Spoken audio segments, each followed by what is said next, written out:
नीरज इलाहाबाद से इंजीनियरिंग कर रहा था। वह 21 साल का एकदम मस्त छोरा था। जब गांव में रहता था तो बस कभी कभार पेड़ के झाड़ियों में छुपकर गांव की लड़कियों और औरतों को नहाते देखना और उनको परेशान करना, यही काम था। कोई कुछ बोल भी नहीं पाता था क्योंकि उसके बाबूजी गांव के जमींदार थे। उसकी एक बड़ी सी हवेली, नौकर चाकर, घर में बाबूजी, माँ, चाचा और चाची थे। रामू हवेली का मुख्य नौकर था और उसकी पत्नी सन्नो मुख्य नौकरानी। नीरज का पूरा बचपन और जवानी के कुछ साल यहीं बीता है।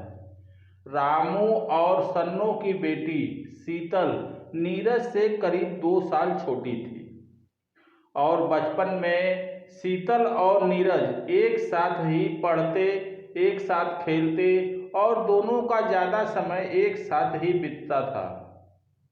बचपन से ही दोनों में काफ़ी प्यार था।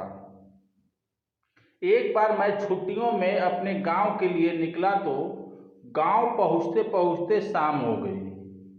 मैं घर में घुसा तो कोई भी नहीं दिखा।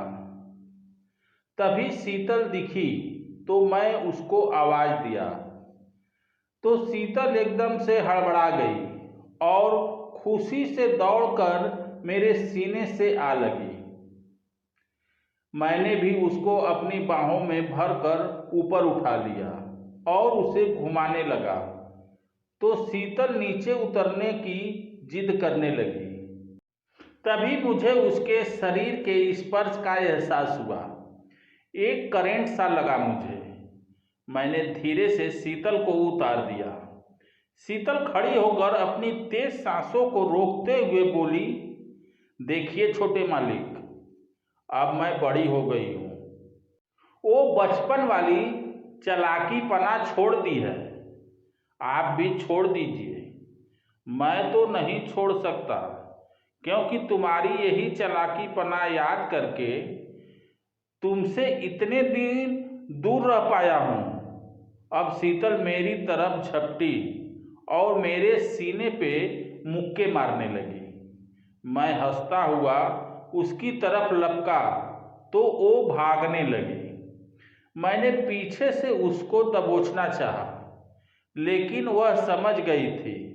तभी घूमकर मेरे पीठ पर सवार हो गई। अब शीतल हंसने लगी। अरे छोटे मालिक, आपसे ज़्यादा चालाकीपना हमको आता है। आप लगता है भूल गए हैं। तब मैंने शीतल को उतारा और गले लगा लिया। हम दोनों बचपन के साथी थे, इसलिए उसको कोई एतराज नहीं था। मैंने उसे यूं ही पकड़े हुए पूछा, घर के सब लोग कहाँ गए हैं? तो शीतल ने बड़ी मासूमियत से जवाब दिया कि सब लोग पास के गांव में शादी में गए हैं और मेरी माँ बाजार गई है। पिताजी शहर गए हैं। बड़े मालिक ने कुछ काम से भेजा है।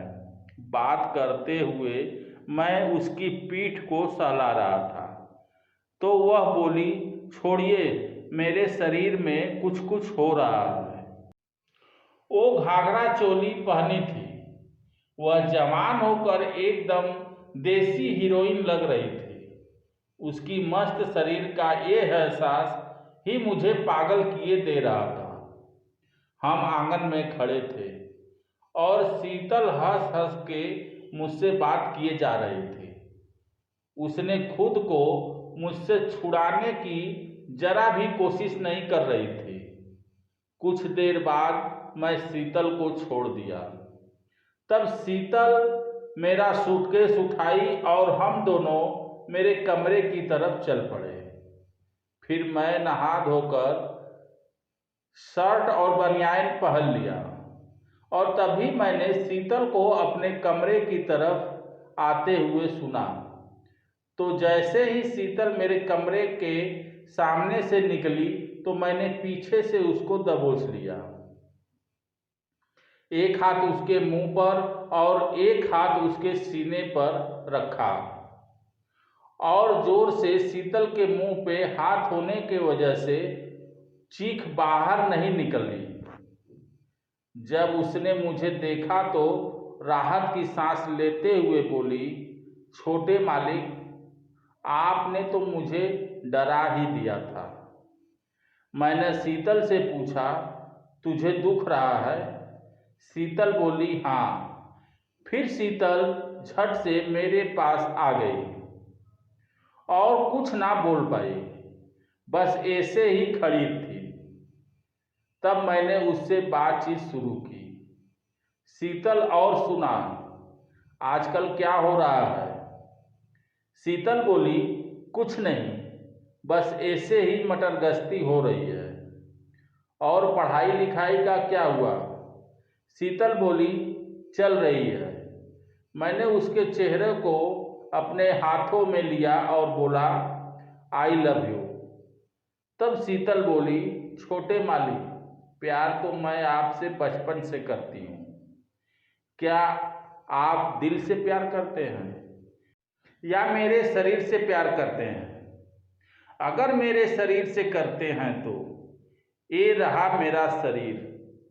तब शीतल ने घाघरा चोली दिखाकर नीरज के सामने खड़ी हो गई और बोली, मेरी हैसियत नहीं है आपसे प्यार करने की।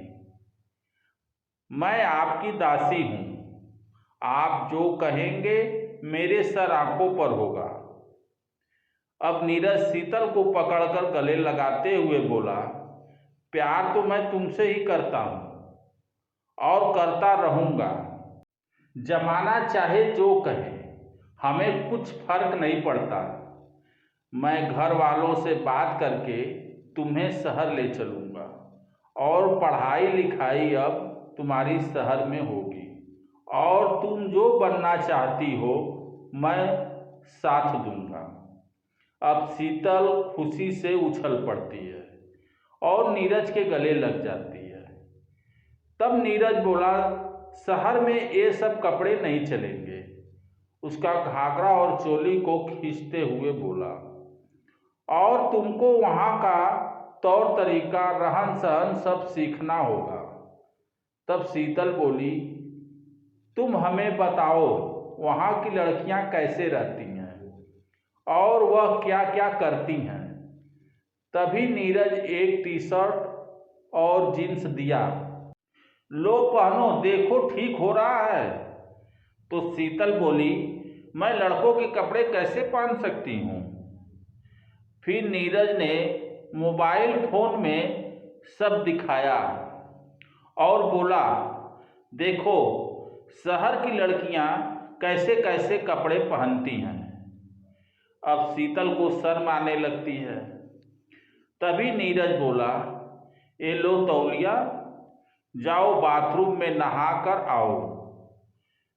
जब शीतल तौलिया लपेटे बाहर आती है तो देखने लायक था, एकदम छुई मुई की तरह हो गई थी।